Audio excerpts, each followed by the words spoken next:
പുതിയ വീഡിയോയിലേക്ക് എല്ലാവർക്കും സ്വാഗതം. നമ്മൾ ബിഗ് ബോസിനെ ബിഗ് ബോസ് കഴിയുമ്പോൾ നമുക്കൊക്കെ സങ്കടം വരും.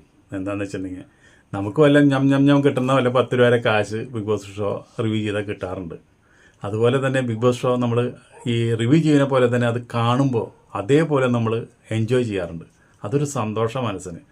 1 മണിക്കൂർ 1.5 മണിക്കൂറൊക്കെ നമ്മൾ ഈ ലോകം തന്നെ മറന്ന് നമ്മൾ അതിൽ ലയിച്ചിരുന്ന് പോകും. അതിൻ്റെ മത്സരാർത്ഥികളുടെ കൂടെ നമ്മൾ സഞ്ചരിക്കും. എന്തുകൊണ്ടാണ്? അതാ റിയാലിറ്റി ഷോ നമ്മുടെയൊക്കെ മനസ്സിൽ ഏൽപ്പിച്ചുള്ള ഒരു സന്തോഷമാണത്. അതേപോലെ തന്നെയാണ് നമുക്ക് തൃശ്ശൂർക്കാർക്ക്, കേരളത്തിലുള്ള എല്ലാ മലയാളികൾക്കുള്ള തൃശ്ശൂർ പൂരം. അപ്പോൾ അതുപോലെയാണ് ഒരു കൊല്ലത്തിൽ ബിഗ് ബോസ് വരുന്നത്. ആ ബിഗ് ബോസ് ഷോനെ നശിപ്പിക്കാനായിട്ട് ഒരു വേട്ടാവളിയൻ, ഒരു ചെറ്റ, ഒരു നാറി, അതിൻ്റെ ഉള്ളിലുണ്ടാവുന്ന എല്ലാ സംഭവങ്ങളും, അതിൻ്റെ ഉള്ളിൽ നടക്കുന്ന എല്ലാ സംഭവങ്ങളും അവൻ അപ്പം തന്നെ ഇവിടെ കൊണ്ടുവന്ന് റിവ്യൂ ചെയ്തിട്ട് അവിടുത്തെ രഹസ്യങ്ങൾ മുഴുവൻ പ്രേക്ഷകരെ അറിയിക്കുക. അപ്പോൾ പിന്നെ ആ ഒരു മോഹൻലാൽ അതുപോലെ തന്നെ ബിഗ് ബോസ് ഒരാളെ മത്സരാർത്ഥിയെ പുറത്താക്കുമ്പോൾ എന്തെല്ലാം സീക്രട്ടായിട്ടുള്ള കാര്യങ്ങളെ കൊണ്ടുവരാമെന്നറിയാം. അപ്പോൾ ആ ഒരു ഇത് കാണുമ്പോൾ നമ്മൾക്കുള്ള ആ ഒരു ആവേശം നഷ്ടപ്പെടുക. നമ്മളിപ്പോൾ ഒരു 5 ആളെ നിർത്തിയിട്ട് അവിടെ നിന്നൊരു ടാസ്ക് കളിക്കുമ്പോൾ ആ ടാസ്കിൽ ആരാ പുറത്തു പോകാന്നുള്ളത് നമുക്ക് വളരെ നമ്മുടെ ഹൃദയടിപ്പോടെ അവിടെ കാത്തിരിക്കുക. ആ കാത്തിരിപ്പ് തന്നെയാണ് അവിടെയുള്ള മത്സരാർത്ഥികൾക്കും. ആ ഒരു സസ്പെൻസ്, അവിടെ എന്ത് നടന്നു, എന്ത് നടക്കാൻ പോണു, അതപ്പം തന്നെ ഈ വേട്ടാവളിയെ അൻസപ്പ് മൂളൻ മീഡിയ, ആ മൂളൻ മീഡിയ മൂളും. അപ്പം എന്തുണ്ടായി? കോടികൾ ചെലവ് ചെയ്ത് കോടികൾ കാണുന്ന പ്രേക്ഷകരുടെ എല്ലാ ആകാംക്ഷകളും ഈ യൂട്യൂബർ നശിപ്പിക്കുക. അതിന് ഒരുപാട് മാർഗങ്ങൾ ഇവനുണ്ട്. അതെന്താണ്?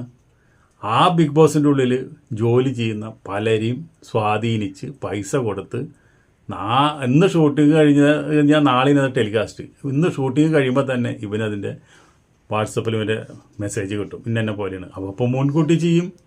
അത് കണ്ടു കഴിഞ്ഞാൽ പിന്നെ അതിൻ്റെ വള്ളിയും പിടിച്ച് പല ആൾക്കാരും വീഡിയോ ചെയ്യും. മൂളം വീഡിയോ നോക്കി കഴിഞ്ഞാൽ അപ്പോൾ ആ വീഡിയോയിൽ കാണും നാളെ നടക്കാൻ പോണ എല്ലാ സംഭവങ്ങളും. 24 വരുന്നതിന് മുമ്പ് തന്നെ ഇവൻ അതൊക്കെ പുറത്താക്കും. പിന്നെ എന്താണ് ബിഗ് ബോസിൻ്റെ ഒരു ഉപകാരം?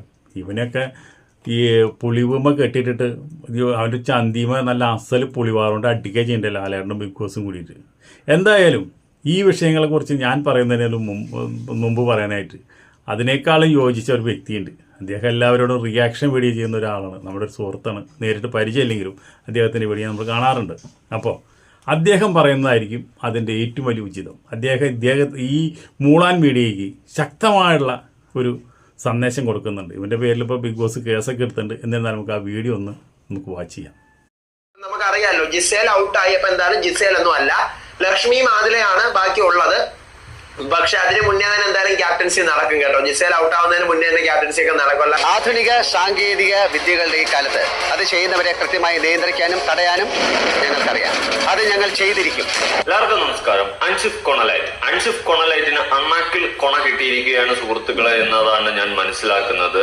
വേറെ ഒന്നുമല്ല, ഈ ബിഗ് ബോസ് എന്ന് പറയുന്ന ഷോയിൽ നടക്കുന്ന കാര്യങ്ങൾ നേരത്തെ ഇവൻ അവിടെ പലരിൽ നിന്നും ചോർത്തി പുറത്തെത്തിക്കുന്നു എന്നുള്ളൊരു കാര്യമാണ്. അത് എവിക്ഷൻ മാത്രമല്ല, ടാസ്കുകൾ ഉൾപ്പെടെ അവിടെ ഷോയിൽ കാണിക്കുന്നതിന് മുന്നേ അവിടെ നിന്നും ചോർത്തി ഇവൻ പുറത്ത് കാണിക്കുന്നു, അല്ലെങ്കിൽ പുറത്ത് വിളിച്ചു പറയുന്നതിനെ തുടർന്നിട്ട് ഇവനെതിരെ കേസ് കൊടുത്തിട്ടുണ്ട്. ഇനി ചെന്നൈയിൽ പോയി ലാലേട്ടന്റെ കാല് പിടിച്ചാലേ കാര്യങ്ങളിൽ നിന്ന് ഊരി പോകാൻ പറ്റൂ എന്നാണ് ഞാൻ മനസ്സിലാക്കുന്ന. അഡ്വക്കേറ്റ് നോട്ടീസ് എങ്ങാണ്ട് അയച്ചിട്ടുണ്ടെന്നും അറിയുന്നുണ്ട്. എന്തായാലും അൻഷിഫ് കൊണലൈറ്റിന് ഇനി അണ്ണാക്കിൽ കൊണയാണ്. സീരിയസ്ലി ഞാനൊരു കാര്യം പറയാം, വേറെ ഒന്നുമല്ല, ഇവൻ വെറും ഒരു വേട്ടവാളിയനാണ്. അവനത് പലതവണയായിട്ട് അവന്റെ വീഡിയോ കാണുമ്പോൾ തന്നെ എനിക്ക് മനസ്സിലായിട്ടുണ്ട് ഇവൻ വെറും ഒരു വേട്ടവാളിയനാണെന്ന്. ബിഗ് ബാഷ് ഷിവി എന്ന് പറഞ്ഞുകൊണ്ട് ഗുണയടിക്കാനായിട്ട് ഇറങ്ങി തിരിച്ചോളും. ഇവനെ പോലത്തെ വെടലുകളാണ് ഈ ഷോയെ നശിപ്പിക്കുന്നത്. ഇവനെ പോലുള്ളവന്മാർ നേരത്തെ അവിടെ നടക്കുന്ന എവിക്ഷനും കാര്യങ്ങളും ഒക്കെ വന്ന് ഇങ്ങനെ നാട്ടുകാരെടുത്ത് പറയും. പിന്നെ പുറത്ത് പറഞ്ഞു കഴിഞ്ഞാൽ നമ്മളെ പോലെയുള്ളവരെടുത്ത് വെച്ച് റിയാക്ട് ചെയ്യും. പക്ഷെ ഇവന്മാര് ഇത് എക്സ്ക്ലൂസീവായിട്ട് കൊണ്ടങ്ങ് അടിച്ച് പൊട്ടിച്ച് അതിന്റെ ഒരു ക്യൂരിയോസിറ്റികളെ ഇപ്പൊ നമ്മൾ തന്നെ സോഷ്യൽ മീഡിയ എടുക്കുന്ന സമയത്ത് ഇവന്മാർ ഇതങ്ങ് കൊണ്ട് പൊട്ടിക്കുമ്പോൾ പിന്നെ നമ്മൾ എടുത്ത് വെച്ച് പറയും, ഓ അത് അൺഫെയർ ആയിരുന്നല്ലേ, അല്ലെങ്കിൽ അത് ഫെയർ ആയിരുന്നു, നല്ല എവിക്ഷൻ ആയിരുന്നു എന്നൊക്കെ നമ്മളെ പോലത്തെ റിയാക്ഷൻ വീഡിയോ ചെയ്യുന്നവർ ചെയ്യും. പക്ഷെ ഇവനെ പോലുള്ളവന്മാര് അവിടെ നക്കാപ്പിച്ച കൊടുക്കാൻ ശ്രമിക്കും. കൊടുത്തുകൊണ്ട് അവരെ വലയിലാക്കിക്കൊണ്ട് ഇവന്മാരെ പോലുള്ള നാറികള് ഈ പരിപാടി ചെയ്യാനാണ് ശ്രമിക്കുന്നത്. ഞാൻ മനസ്സിലാക്കിയെടുത്തോളം ഇവൻ വെറും ഒരു ഗുണവീരനാണ്, ഈ അൻസിഫ് മൂൺലൈറ്റ് എന്ന് പറയുന്നവൻ. അവിടെ നക്കാപ്പിച്ച എറിഞ്ഞുകൊണ്ട് അല്ലെങ്കിൽ 10,000, 2,000, 3,000 രൂപ എറിഞ്ഞുകൊണ്ട് പലരിൽ നിന്നും ചോർത്താനുള്ള സാഹചര്യങ്ങൾ ഉണ്ടാക്കുന്നു, അല്ലെങ്കിൽ ചോർത്താൻ വേണ്ടിയിട്ട് പല ടെക്നിക്കുകളും പല ട്രാക്കുകളും ഇവൻ ഇറക്കുന്നുണ്ടെന്നാണ് ഞാൻ അറിഞ്ഞിട്ടുള്ളത്. നിങ്ങളൊന്ന് ആലോചിച്ചാൽ മതി, അവിടെ നടക്കുന്ന ടാസ്കുകൾ ഉൾപ്പെടെ ടാസ്ക് നമ്മളെ ഷോയിൽ ലൈവ് വരുന്നതിന് മുന്നേ ഇവ ഇവിടെ ഇരുന്ന് പറയും. അതെങ്ങനെയാ? അപ്പൊ അവിടെയും ഒറ്റുകാരുണ്ട്, അല്ലെങ്കിൽ അവിടെ നടക്കുന്ന കാര്യങ്ങൾ ചോർത്തി കൊടുക്കാനും ആളുണ്ട്. അവർക്കെതിരെ നടപടി എടുക്കണം, അവർക്കെതിരെ ആദ്യം നടപടി എടുക്കണം, രണ്ടാമത് ഇവനെതിരെ നടപടി എടുക്കണം. ഇവനാണ് അവിടെ നടക്കുന്ന സകല ടാസ്കുകൾ പുറത്ത് നേരത്തെ കൊണ്ട് പറയുന്നത്. എന്തായാലും ഇവന് പേപ്പർ വന്നിട്ടുണ്ടെന്നാണ് അറിഞ്ഞത്. അത്യാവശ്യം വെള്ളം കുടിക്കും. ലാലേട്ടൻ തന്നെ കഴിഞ്ഞ ആഴ്ചയിൽ കുറച്ച് കാര്യങ്ങൾ പറഞ്ഞിട്ടുണ്ടായിരുന്നല്ലോ, അതാദ്യം ഒന്ന് കണ്ടു നോക്കാം. ഒരു സസ്പെൻസ് ത്രില്ലർ മൂവി ആസ്വദിച്ച് കണ്ടുകൊണ്ടിരിക്കുമ്പോൾ അതിലെ ക്ലൈമാക്സ് വിളിച്ച് പറഞ്ഞ് രസം കളയുന്നവർ നമുക്കിടയിലൊക്കെ ഉണ്ടാകും. ഞാൻ പറഞ്ഞു വരുന്നത് സോഷ്യൽ മീഡിയയിലെ ചില രസം കൊല്ലികളെ കുറിച്ചാണ്. ഈ അൻസിഫ് മൂൺലൈറ്റിനെ പോലുള്ള വേട്ടവാളിയന്മാരെ കുറിച്ചിട്ടാണ്. യുവമാര് വന്നിട്ട് എക്സ്ക്ലൂസീവ് ആയിട്ട് അങ്ങ് അടിക്കും. കഴിഞ്ഞ വീക്കിൽ തന്നെ ഗിസൈൽ എവിക്റ്റ എന്ന് പറഞ്ഞിട്ട് ആദ്യം എങ്ങാണ്ട് വീഡിയോ അടിച്ചിട്ടുള്ള ഇവനാണ്. ഇവൻ വീഡിയോ അടിച്ച് അതിനുശേഷം പലരും അടിച്ച്. പിന്നെ ഉള്ള കാര്യം നമ്മൾ നോക്കേണ്ട കാര്യമില്ല. കാരണം എന്ന് വെച്ച് കഴിഞ്ഞാൽ ഇവൻ എക്സ്ക്ലൂസീവ് ആയിട്ട് ആ സാധനം പൊട്ടിച്ച് അതിന്റെ ഒരു ക്യൂരിയോസിറ്റിയും സംഭവങ്ങളെല്ലാം നമുക്ക്. അപ്പോൾ കേട്ടില്ലേ, ഇദ്ദേഹം പറഞ്ഞത് 100% ശരിയാണ്, സത്യമായിട്ടുള്ള കാര്യമാണ്. ഒരു ഷോനെ അതിൻ്റെ ക്രെഡിബിലിറ്റി നഷ്ടപ്പെടുത്താൻ വേണ്ടി ആൾക്കാരെ, ലക്ഷക്കണക്കിന് കോടിക്കണക്കിന് ആൾക്കാരെ, പ്രേക്ഷകരുടെ എല്ലാ ആകാംക്ഷകളും നശിപ്പിക്കാൻ വേണ്ടി ഈ വേട്ടാവെളിയൻ, ഈ നാറി, ഈ ചെറ്റ എന്നാണ് അദ്ദേഹം പറഞ്ഞത്. പ്രേക്ഷകരുടെ എല്ലാ ആകാംക്ഷയും കളഞ്ഞുകൊണ്ട് ഇവൻ വീഡിയോ ഇടും. അപ്പോൾ ഈ വേട്ടാവെളിയൻ ഇപ്പോൾ ഇതെല്ലാം പറഞ്ഞ് മനസ്സിലാക്കി ഒരുപാട് പ്രശ്നങ്ങളും കേസും ബിഗ് ബോസുകളുടെ പേര് കേസും അതുപോലെ ചാനലൊക്കെ അടിച്ചു പോകാനുള്ള നിലയിൽ നിന്നപ്പോൾ അവനൊരു എല്ലാവരോടും സോറി പറഞ്ഞുകൊണ്ട്, ലാലേട്ടനോട് സോറി, ബിഗ് ബോസിനോട് സോറി പറഞ്ഞുകൊണ്ട് ഒരു വീഡിയോ ഇട്ടോണം. ഇത്രയും കോടികൾ ചിലവാക്കി അവരെല്ലാം നശിപ്പിച്ച് നാറാണകൾ പറപ്പിച്ച് ഈ സസ്പെൻസാലെല്ലാം പൊളിച്ച് അതിൻ്റെ ഉള്ളിൽ കാശ് കൊടുത്ത് കൈക്കൂലി കൊടുത്ത് രഹസ്യങ്ങൾ ചോർത്തി അത് വീഡിയോ ആക്കിയിട്ട് ആ വീഡിയോ കണ്ട് 100 യൂട്യൂബർ വേറെ വീഡിയോ ചെയ്തിട്ട് അങ്ങനെ എല്ലാം നശിപ്പിച്ച ഒരാൾ ഇവൻ ഒരു സോറി ഇട്ട് കഴിഞ്ഞാൽ എല്ലാം ശരിയായ. ഇവൻ്റെ സ്റ്റോറി ഒന്ന് കേൾക്കാം നമുക്ക്. ഔട്ടായതായിരുന്നു ശരിക്കും സത്യം പറഞ്ഞു കഴിഞ്ഞാൽ, ഫസ്റ്റ് ഓഫ് ഓൾ ഞാൻ ഒരു ബിഗ് സോറി പറയുവാണ് എൻ്റെ ഓഡിയൻസിൻ്റെ അടുത്തും അതുപോലെ തന്നെ ഈവൻ ചാനലിൻ്റെ അടുത്തും ലാലേട്ടൻ, എസ്പെഷ്യലി ലാലേട്ടൻ്റെ അടുത്തും ഒക്കെ ഞാൻ എൻ്റെ ഹൃദയത്തിൽ തൊട്ട് സോറി പറയുവാണ്.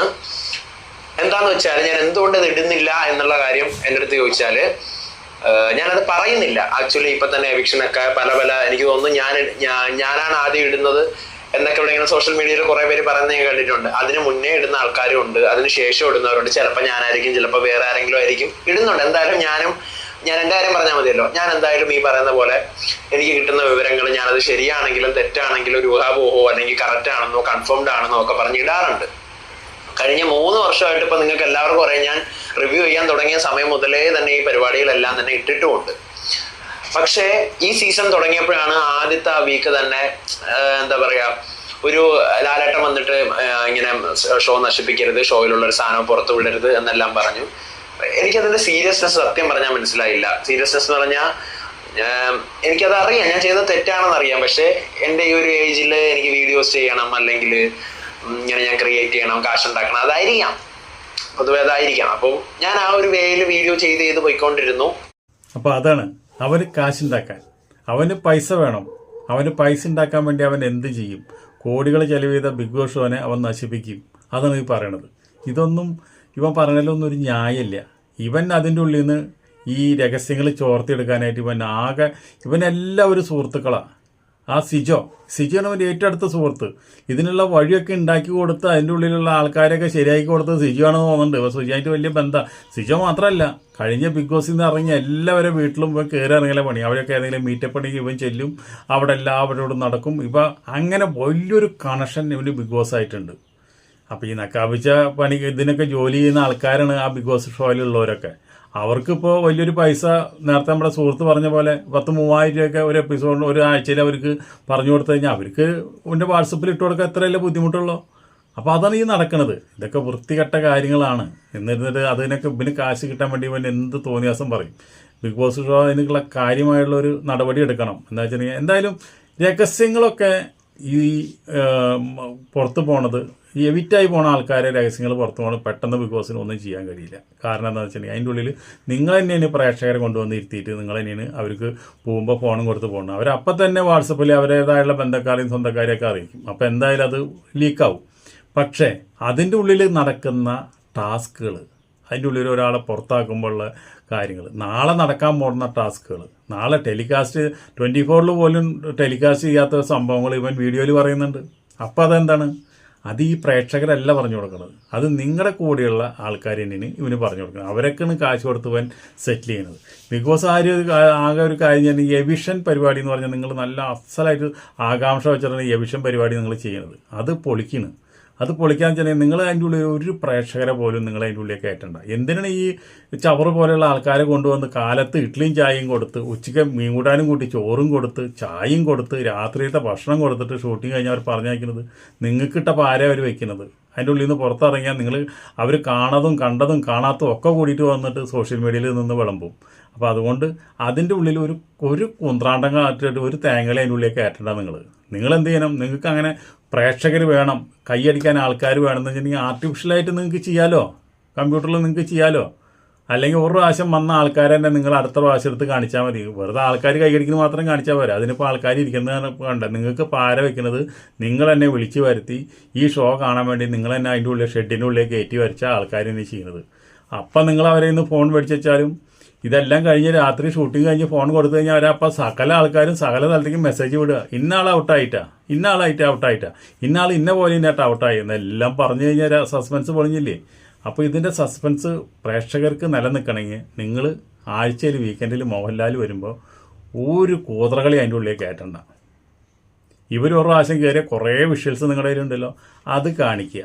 അല്ലെങ്കിൽ നിങ്ങൾ ആർട്ടിഫിഷ്യലായിട്ട് ആൾക്കാരെ കാണിക്കുക. കമ്പ്യൂട്ടറിൽ നിങ്ങൾക്ക് ചെയ്യാമല്ലോ, അത് ചെയ്യുക. എന്നിട്ട് പിന്നെ അതിൻ്റെ ഉള്ളിലുള്ള ജോലിക്കാരെ ഒരാളെ പോലും 100 ദിവസം കഴിയാണ്ട് വീട്ടിൽ വിടരുത്.